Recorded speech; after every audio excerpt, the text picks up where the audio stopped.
ഇന്നത്തെ ഒരു main stream വിവാഹ സങ്കല്പം നമ്മൾ എടുത്ത് നോക്കിക്കഴിഞ്ഞാൽ അത് അടിമുടി സ്ത്രീവിരുദ്ധമാണ് എന്നുള്ള കാര്യത്തിൽ യാതൊരു തർക്കവുമില്ല. ഇപ്പോൾ പെൺകുട്ടിയെ സംബന്ധിച്ചിടത്തോളം പെൺകുട്ടിക്ക് സ്വന്തം പാർട്ട്ണറിനെ കണ്ടെത്താൻ പോലുള്ള ഒരു പൂർണ്ണ റൈറ്റ് നമ്മുടെ ഈ ഒരു 21-ാം നൂറ്റാണ്ടിൽ പോലും പലപ്പോഴും കിട്ടുന്നില്ല എന്നുള്ളത് വളരെ സങ്കടകരമായിട്ടുള്ള ഒരു വസ്തുതയാണ്. നമുക്ക് ഓർത്ത് നോക്കിയാൽ അറിയാം, ഇപ്പോൾ ഇന്നത്തെ സാഹചര്യത്തിലും വെൽ എക്യുപ്ഡ് ആയിട്ടുള്ള നല്ല ജോലിയുള്ള നല്ല വിദ്യാഭ്യാസമുള്ള ഒരു പെൺകുട്ടിക്ക് പേരൻസ് ആയിരിക്കും പലപ്പോഴും കല്യാണം ആലോചിക്കുന്നത്. ഈവൻ ഇഫ് മാട്രിമോണിയൽ സൈറ്റിൽ പേര് കൊടുക്കുന്നത് പോലും പേരൻസ് ആയിരിക്കാം, പ്രൊഫൈൽ ഉണ്ടാക്കുന്നത് പോലും പേരൻസ് ആയിരിക്കാം.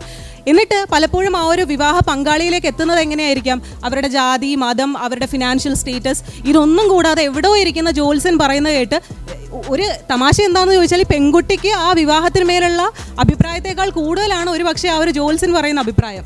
പേരൻസ് അങ്ങനെയാണ് പലപ്പോഴും കണക്കിലെടുക്കാറ്. പെൺകുട്ടിയുടെ വാക്കിനേക്കാൾ വില കൊടുക്കുന്നത് ജോത്സ്യൻ്റെ വാക്കിനായിരിക്കാം. അങ്ങനെ തിരഞ്ഞെടുക്കുന്ന ഒരു പാർട്ട്ണറിനെയാണ് പലപ്പോഴും ഈ പെൺകുട്ടി കല്യാണം കഴിക്കേണ്ടി വരുന്നത്.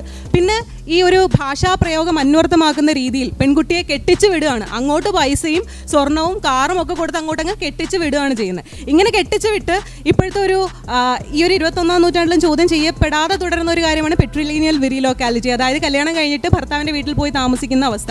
ഇങ്ങനത്തെ ഈ പറയുന്ന എല്ലാ സ്ത്രീവിരുദ്ധമായ കാര്യങ്ങളിലൂടെ കടന്നു പോകുന്ന ഒരു പെൺകുട്ടി എങ്ങനെയാണ് വിവാഹത്തെ സപ്പോർട്ട് ചെയ്യുക?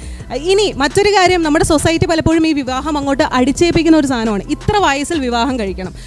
പലപ്പോഴും ഒരു 23-24 വയസ്സ് കഴിഞ്ഞാൽ പെൺകുട്ടിക്കോ ആൺകുട്ടിക്കോ സ്വതന്ത്രമായിട്ട് എവിടെയും പോകാൻ പറ്റാത്തൊരവസ്ഥ ഇന്ന് നമ്മുടെ സമൂഹത്തിലുണ്ട്.